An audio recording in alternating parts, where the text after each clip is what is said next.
Hello my green flag. তো আজকে আমার আর রিজিয়ার ছুটি। তো আমাদের সকাল হয়েছিল দুপুর 12টার দিকে।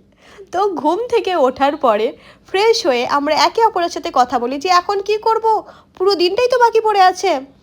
দিয়ে দুজনে মিলে একটা বুদ্ধি বের করলাম।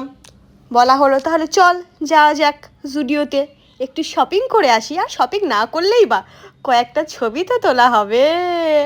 তো এই কথা ভেবে না খেয়ে খালি পেটে আমরা দুজনে বেরিয়ে গেছিলাম জুডিওতে শপিং করার জন্য।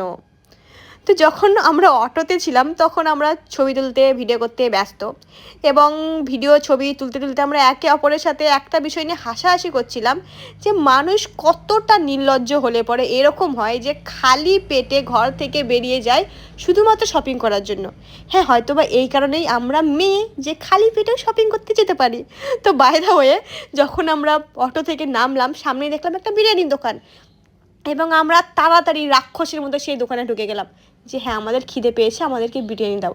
তো বাই দ্য ওয়ে এটা হচ্ছে কর্ণাটকের বিরিয়ানি, এবং তার সাথে আমরা অর্ডার করেছি kebab, and I love kebab. So আমরা একটু ন্যাকামো করে আমি ওকে খাইয়ে দিলাম, ও আমাকে খাইয়ে দিল, কিন্তু আমি যেভাবে খাইয়ে দিয়েছিলাম ওকে অনেক ভালোভাবে খাইয়ে দিয়েছিলাম, কিন্তু আমাকে ভালোভাবে খাইয়ে দিতে পারেনি। কিন্তু যাই হোক, খুব ভালো ছিল সেই দিনটা। তো আজকের মতো টাটা।